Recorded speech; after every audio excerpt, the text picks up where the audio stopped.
What's going on, everybody? This is an episode from the No Gimmicks Needed Wrestling podcast. Do you like podcasts and you want to see the full podcast? Make sure you check out the No Gimmicks Needed Wrestling podcast on all your podcast platforms, such as Apple Podcasts, Google Podcasts, Stitcher, Spotify, iHeartRadio, among many others. But you're listening to the episode right here on YouTube, so make sure you hit that like button and below, and make sure you hit the subscribe button to NC Studios and NC Level Up for all your gaming needs. This is the Nerd Coalition. Enjoy the show. Now let's talk about one of my favorites, and this is one of the episodes I was waiting on when I heard what the listen was going to be for Dark Side of the Ring Season 6. And that episode is Big Van Vader. I have to tell you right now, 1993, I've mentioned this on this podcast hundreds of times, and people who've known me outside the podcast know that I've talked about that hundreds of times. I have been a wrestling fan since 1993. Now, originally, I thought it was 1992, because once again, you're young, you don't know the year too much, but my first match I've ever saw was Vader versus the British Bulldog. That was my first match, and when I was younger, because this was this, and I don't know if it was Clash of the Champions, I don't know if it was Slamboree, I don't know if it was WCW Saturday Night, but they had the blue ring that they were wrestling in, and at that time, Vader scared the shit out of me. I was a little kid watching Vader, and it scared the shit out of me. Okay? So, but he had this aura about, like, he was a true monster. And that's one of the things I liked about wrestling, even though it scared me. And it was something about that mask that threw me out. Like, the way he looked and that scowl that he gave and that mask, it just frightened me. Vader used to scare the dog shit out of me. And the more I watched, like, in the WCW days, Vader was awesome. And then as I got a little bit older, I got to respect Vader more, because Vader was the true, like, when you talk about super heavyweights, right? The list goes on. I'm talking about super agile heavyweights. I'm not talking about Great Khali. I'm talking about Yokozuna. I'm talking about Bam Bam Bigelow. I'm talking about the Giant, Paul White or Big Show in the early days. Not, but in the early days of the WCW. Early Andre the Giant, who can do, beautiful drop kicks and stuff like that. I'm talking about agile big men that can really move. They all are great. They all are great. But the best agile super heavyweight ever is Vader. The Vader saw, like, this 400-pound man was doing a moonsault, clean, doing moonsaults. Leon White was the best super heavyweight. And when it comes to my top 10 wrestlers of all time, he's in my top 10. He actually comes in at, I want to say, number 7. So if you was to ask me my top 10 wrestlers, it goes number 1. I'm going from 1 back down. It's Kurt Angle is my all-time favorite wrestler of all time. Chris Jericho is number 2. Shawn Michaels is number 3. Randy Orton is number 4. Goldberg is number 5. Booker T is number 6. Vader is number 7. Ken Shamrock is number 8. RVD is number 9. And sometimes 10 can fluctuate depending on how I'm feeling that day, to be completely honest with you. But Vader has always been in my top 10. He's always in my top 10. He's my favorite. He's my favorite. So when this episode came out, I was like, well, let's get onto the thing. So Vader was drafted by the Rams, but he didn't get the chance to play. He was like on IR for most of it. So they redshirted him and he wasn't able to do it. But I do know that he was on that Rams team that got, I think, to the NFC Championship game. I'm not aware it was at 79 or 80. I'm not necessarily sure. But he did not get, they didn't win a championship. He wasn't Steve Mongo McMichael, who actually won a championship ring with the Bears, and they came over to WCW. So, when he met Stan Hansen. Now, remember, Vader was the one that inducted Stan Hansen into the Hall of Fame. And I'll get to that later. And Stan Hansen brought him into the AWA. And so, at the time, it was Stan Hansen and Bruiser Brody. Stan Hansen and Bruiser Brody are some stiff dudes. And they taught Vader the stiff style. Now, for anybody who does not know too much of wrestling like that, when you wrestle stiff, that means your shit hurt. Now, once again, it ain't about being, intentionally trying to injure your opponent or maim them or kill them or anything like that. It's the fact that, like, if I club you in the back, like, I'm bringing some force with this. This thing is going to be stiff. And that's how Vader worked. I mean, I saw Vader break Cactus Jack's nose. I heard the crack, okay? So he was a very stiff guy. So that's what he learned. That's how he learned. And then at that time, he went off to Japan for a wrestling change. And at this time, Tony Inoki, who was like the biggest thing back in the day when it came to Japan, he was looking for a new monster heel. And they had Vader debut. Now, I know that they had they had some other people in mind, but they went. I think they had Jim Hellwick in the mind at one point, who was Ultimate Warrior. But because they really had this guy like Chisel, but they went with Vader. And this is when he came out. This is when Vader had the Mastodon contraption, where it came out with this big head and shoulder piece that had the smoke come out, that had the eyes glowing and stuff like that. I have an Elite figure that comes complete with that Mastodon helmet and stuff like that. Now, once again, I'll get that because that story ties into a heartbreaker for me when it comes to Vader. But because I was getting a little ahead of myself. So, he had a great debut and a great look. And he beats Tony Inoki within 3 minutes. And they're ready to riot. Now, I do know that there was something else that went on in the show that happened that they didn't mention. I'm not too familiar necessarily with what necessarily happened like that. But I do know that, some of that rioting that took them about 60 minutes to clear out was part of what happened with the show. But still, beating Inoki in 3 minutes, that's like, Brock and Cena in 2014, just destroying the top guy, and this beast comes out of nowhere, just beats him in 3 minutes. So Vader's son is on here. He was like, Vader was the first American to hold the IWGP World Championship, and that was a big thing. I mean, now we have all those people that have done it before. Omega has held it and all that stuff like that. So him and Stan Hansen, they had a match in Japan, and once again, Stan works still just like Vader does. And then Stan hit Vader so hard, it pops his eye out. And you see it, and Vader has to take off his mask, and you see his right eye swelled all the way up. And he has to push, it's kind of sick, right? And he takes his hand, has to push his eye back into his head, and then finishes the match. That is a crazy SOB right there.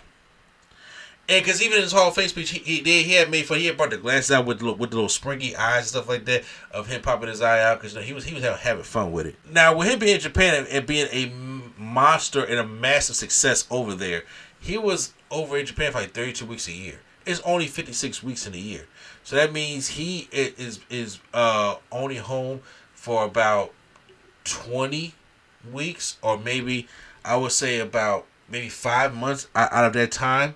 If you put them all together, and the most of the time he was over in Japan, so he missed a lot of things. But he also had being that Monster Hill, he used to have great matches, right? Because he said after that, he got a call. Jim Ross, who was talent relations at WCW, gave him a call to join WCW. Now, this is when I remember Vader. And Vader, because like I said, scared to shot me, but he used to have a great matches with Cactus Jack, like the one at Halloween Havoc. He had that match. He had matches with Ric Flair at Starrcade '93, Sting, Bulldog. He had that. He won. He got boosted to the top. They talked about his moonsault with the moonsault over, won the championship. Now, they didn't talk about the Ron Simmons beating Vader for the championship, because that's when Ron Simmons became the first African-American world champion. But he beat Vader for that title. So I was kind of hoping that they would mention that. But I understand it's not, the Ron Simmons story. But I do, and they probably didn't have enough time. But I still think, honestly, he was part of that moment. So I would have, mentioned that one. And he said he was proud of him being on TV, and they showed clips of him being on Boy Meets World and him, being on other TV shows. But he was never home. And Vader had a temper. He said, but his ex-wife was on there and said that, he loved me to death and he loved me to death. And it was hard for her to get away, but it was also hard for her being with him. And he could be very abusive, especially when the alcohol and the drugs came in. So, but now, along with Vader being such a monster heel and having good matches, how you want to call it, he will hurt people. And I ain't talking about we hurt people from, the Hurt Syndicate. He really hurt these motherfuckers, right? He broke Sting's ribs. And I told you, he broke Cactus Jack Nose, gave him a concussion. I remember he gave that power bomb on the floor. And Vader had this way. There was two kinds of... I still think, in my personal opinion, in wrestling, one of the best power bombs is the jackknife. I like the way Kevin Nash does it. And since he's so damn tall, he gets you up in there and just drops you. But he drops you in a way that it's going to be safe to you. Then you also got, if you're looking for an impactful thing, I did like Batista bomb. Even though there's been better sit-down power bombs than Batista's, and Kevin Owens pop-up power bomb. Those are some of the three power bombs that come to mind that I like. Vader had a power bomb where he would pick you up and then he would literally slam you to the mat to try to break you in half. I think his power bomb look more vicious than Sid Vicious, or Sid Justin, however you want to call him. I was because once again, he had them power bombs and Sid was just reckless, but so was Vader, right? And we talk about this guy named Joe Thurman. Joe Thurman was a rookie at the time. He's 20 years old, and they actually got him on the show. He says, the first time I've ever been talking about this. And Vader goes into the back, and he was like, listen, we got a match tonight, so you good taking the power bomb? He was like, yeah, cool, it's whatever. And they said nothing about it. Now, it was a 2-on-1 match, so usually, if anybody watch wrestling, when they try to get somebody big over, even if they used to do this with Ryback a lot, they used to do this with Umaga, they'll put two jobbers in there to go in so they can beat two people. Yeah, they even did with Bobby Lashley at one point. They do this, especially to their super heavyweights, to really get them over. So, he said when he got in the ring, whoever he talked to in the locker room, that was not the same person that came out to that ring. And then he said, he starts beating him up and says, he going to give him the choke slam. He said, make sure you jump, you little shit. And so, he jumped, and then the way he folded this guy in the choke slam, it was a reckless choke slam. It was he grabbed, as you know, the choke slam, you grab the neck and you put your hand on the back and you pick him up. You kind of guide him down the bottom with your hand. No, not Vader. Vader picked both hands with that man by his neck and just slammed him down on the ground that. Could have broke him right then and there. And even Joe's all right, well, we gonna hear something new here. So then he goes for the powerbomb. He picks up Joe. And when I say he picks him up, it almost he deadlifts him. And then as he's up, rotated enough, he just takes his waist and just slams him down the mat as hard as he could. That's one of the problems with the powerbomb, because your legs is going to come down also. It's going to bend you in half. You got to just drop them, not necessarily place them down like that with so much force. And Joe told the referee, listen, bro, I can't feel my legs. And to the point where he broke, was it 2 vertebrae in his back? And he was so close to having a severed spine. Do you know how hard you got to really slam and powerbomb somebody to sever their spine? That's reckless. So he goes to he's in the hospital. And then Vader comes to the hospital. He's like, hey, buddy, you okay? And he said, Joe, let him have it. He called him everything but a child of God. And I was just and then after that, he starts crying. But Vader deserved that. Because, once again, as he was upset because his wrestling career is over. He's only 20 years old. Now, in the dark side of the ring, it looks like he can walk, but his wrestling career is over. And if somebody wants to be a wrestler, and that's their pride and joy, and you take that away from them, that's wrong. That's irresponsible, because that's the thing about wrestling. That is your dance partner, and you got to be able to go in there and protect them. I'm putting my life in your hands. That's why when it's when Kevin Owens is doing the package pile drivers, and there's no way for me to block it with my hands. I'm in a package pile driver. I just gotta know how to just tuck my head. My life is in your hands. So it's so you have to be able to trust that person. There's a lot of trust that goes in professional wrestling. Then they talk about the Hogan feud briefly because Hogan wasn't putting up with all that shit. Now, Hogan was just like, listen, nah, we ain't fighting that because Hogan's he's the golden goose. And Hogan's like, look, you got to come down to my level.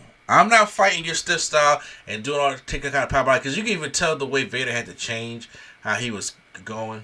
And then they didn't talk about the strap match that they had, which was like him and Hogan's worst match. Like I'm talking about, this was the strap match where it was Hogan and Vader. I forgot what was it, uncensored. I forgot what WCW pay-per-view it was.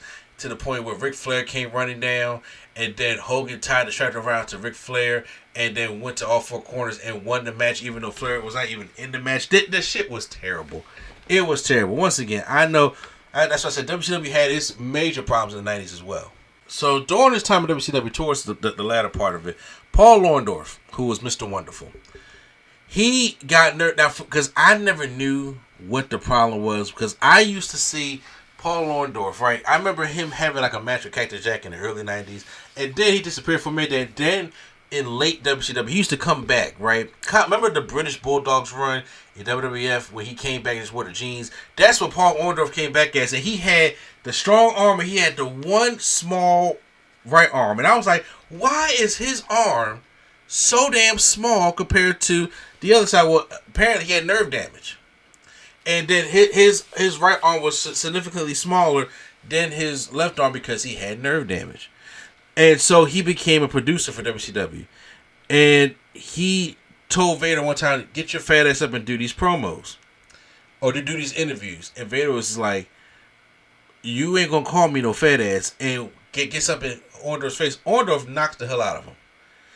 He gets knocked the fuck out. Or get punched out. And then the funny thing is he had these flip-flops on, right? And they say he was kicking Vader's ass with these flip-flops. Just kept kicking him with these flip-flops. You just kept hearing the flip-flops as, scatting on Vader. And the Dark Side of the Ring ain't shit for this. Because in the reenactment, they just had this laid-out guy who's playing Vader on the floor with a flip-flop on his chest. Like, he got his ass handed to him. And after that, he gets fired from WCW. After that fight, he gets fired from WCW. That's when we come into WWE. Now, at this time, when he comes to WWE, I am still a WCW guy. I really started watching WWE, get into it until 98. Okay, so, but every now and then you turn to see what was going on. I was like, So I still wasn't watching like that until I went back and watched all the stuff. And so we get to WWE, and then at this time, Vader was still nursing a shoulder injury. So, Gorilla Monsoon was the president of WWE at the time. At that time, you didn't put your hands on Gorilla Monsoon. So he attacks Gorilla Monsoon and takes him out, which leads to him getting suspended, which is a cover-up for him to actually go and get some help that he needs, right? So it was a strong debut, but he was still injured, so he had to go get healed up first before he came back. Now, at this time, Vince McMahon didn't get Vader. This is what Jim Cornette was saying. Vince did not get Vader because Vince don't watch any other wrestling other than WWE. So he didn't understand Vader. And as soon as Cornette said that, I was just like, you know who that reminds me of? And especially with the way how Vader's career went. You know who that reminds me of? Keith Lee. I'm going to take y'all back to that. Keith Lee is insanely talented.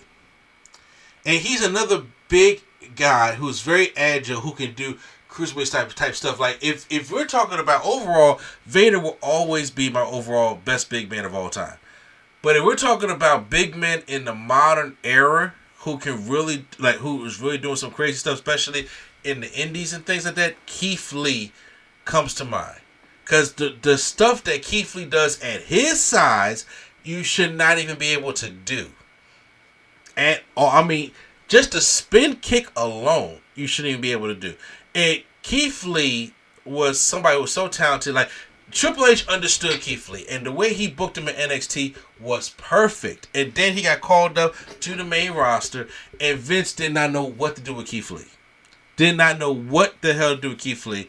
And then he catches COVID, and then he really legit gets sick. And I don't think Keith Lee has ever fully recovered from that. Which sucks. Because he's talented. Now, he's over in AEW, and he's not doing shit neither. Because once again, he's still nursing an injury, and I think he still has health problems. Just kind of like how when Bray Wyatt caught COVID and he had the heart problems. Like, everybody does not just catch COVID and heal from it. You know, my wife got long-term COVID effects, and so do I, because I caught COVID. Everybody, it doesn't work the same for everybody, especially when you're bigger. And Keith Lee has never really, truly recovered from that. And I was just like, they're wasting him in AEW. They're wasting him. I was like, he need to come back to WWE when his contract is up, and so they can try him again. But I really don't know truly what is going on with his health. I really don't know. The last time I've seen Keith Lee was Wale Mania going into the car with Omos last year in Philly. That was the last time I seen Keith Lee. So it's very unfortunate. But as soon as Cornette said that, the first person that came to my mind was like Keith Lee. It's like Vince don't get him because Vince don't know his style and how he works. So Vader was gaining weight. Also, and the Vince, like, he's too big, so we got to send him to basically like a fat camp to help him get his weight down. And they sent him and Yokozuna there. And they do daily check-ins for people in the weight and all the other things like that. And what come to find out, he's gaining weight. He's like, how are you basically at fat camp? Jim was like, how you at fat camp when you gaining weight? Because him and Yokozuna would smuggle in fried chicken and eat buckets of fried chicken. However, whoever was getting it for him, but that's how they were smuggling it, and that's how it happened.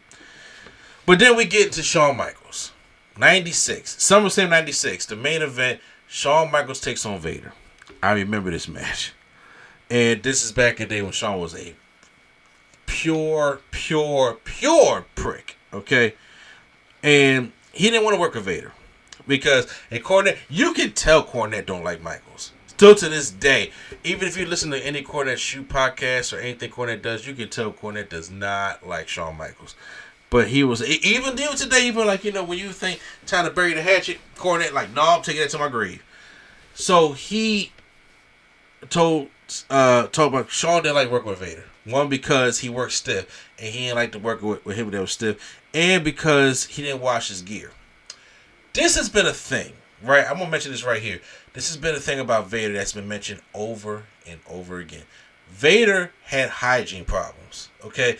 And he never washed his gear. I remember an interview, I think, with Ken Shamrock, who was saying, it smelled like straight shit.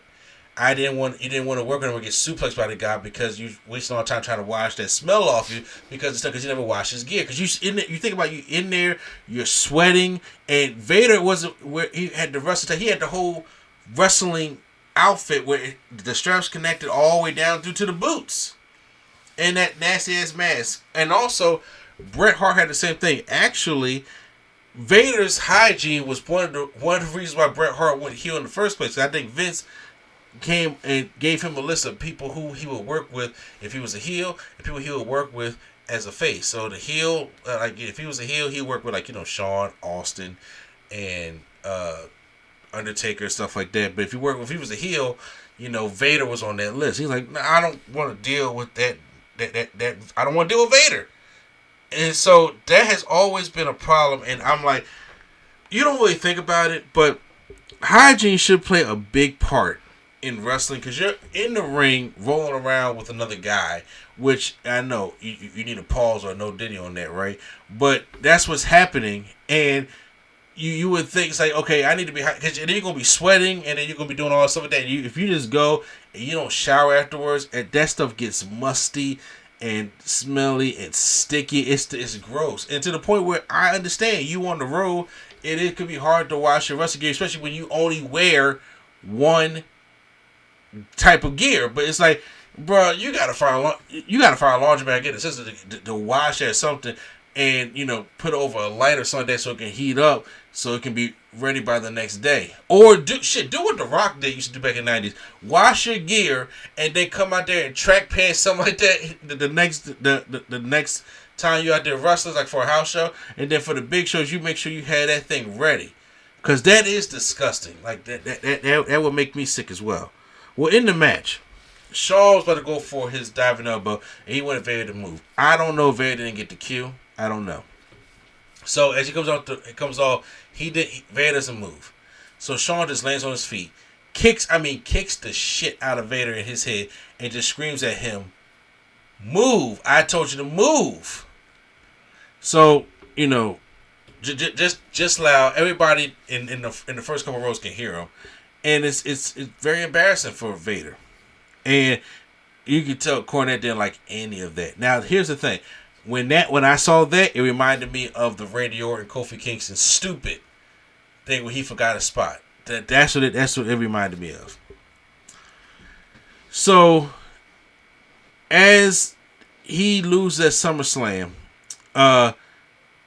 Vader started, Vince lost faith in Vader, and he started being at the main event scene.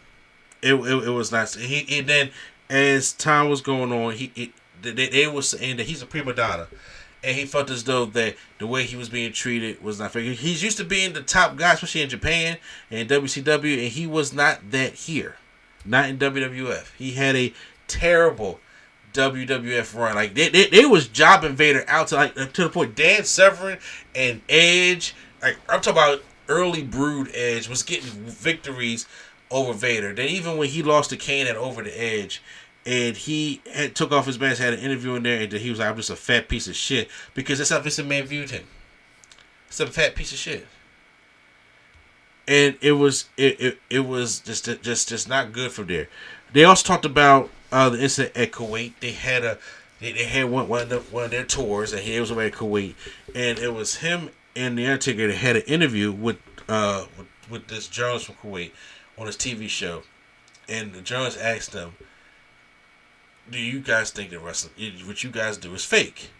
Now Vader goes and flips the table over, grips this guy by a tie, scares him half to death, says, "Does this feel fake to you?" Now Vader says that the producer guy told him to do that, but they didn't let the guy know ahead of time what was happening. So they detained Vader, and he was stuck over there for 2 weeks. Now, he was on house arrest for 2 weeks over there, and before they could even get him back to the States. Because they had to pay like $120 fine, something like that, which, that ain't nothing, to be honest with you, to get him back over to the States. So, they had brought that up. I was like, well, the guy, I think he tried to sue them at WWE. I didn't know what came of that, to be honest with you. I ain't even looked up into that case because this is the first time I was hearing about this, the Kuwait situation. Later in his life, he found out that after he left WWF, he had a resurgence in Japan, like in '99. He had a good revamp in Japan, which they kind of glossed over in the episode, which I once again probably for time, but he actually got his credibility back from the stench that was his WWF run. So he got back some credibility, but especially going back to Japan, having resurgence. But he was a diabetic. He was on drugs and alcohol. He even slipped into a diabetic coma over in Japan for about a month. And then things got worse from his body starts breaking down, because he's being heavy and, gaining weight. It doesn't help the body at all. The doctor said that he had congestive heart failure and only gave him 2 years, a little under 2 years left to live. And it's sad because he starts deteriorating, and I remember these pleas because he got the news in 2016, and he actually put it up on Twitter, and he said he probably requested because it made it hard for him to get some bookings. And what happened was, it was just like, bruh, it was hard to read because he just wanted so bad to go into the Hall of Fame. He inducted Stan Hansen. He had a good Hall of Fame induction speech, but Vader wanted to go into the Hall of Fame, and Vader is a Hall of Famer. And right now, for those who don't know, Vader is in the Hall of Fame, but his son had to induct him because he died before he was able to get in there. That's why I kind of want to give the people their flowers when they're here. It sucks like that. It was sad because towards the end, his son was like being his caretaker, and I know what it's like to be a caretaker, especially for somebody that's dying. He was take care of him in the hospital bed, and he was there for him, and Vader, would thank his son, that he even gave him a phone call. It was like, "I love you," and his son was, I guess, on the way to see him so dead, but then he died in 2018, and was 63 years old, 63 years too young, And it's sad that it happened like that. And here's my thing. It hurt because, once again, I'm a Vader fan. Now, granted, the way he treated his wife and, the abuse he put his body and how he handled things in the ring and reckless, all that's inexcusable. That's just inexcusable. So, but me being a fan of Vader, I'm a fan of Vader. And so they said in 2018, I believe it was 2018. It could have been, but I'm pretty sure they in Philly, because when we here in Philly, Tommy Dreamer hosts these House of Hardcore shows, which is in the 2300 arena. For those who don't know, it's like the ECW arena, and he will host these shows at night, House of Hardcore, and the best indie talent will come and face off at House of Hardcore.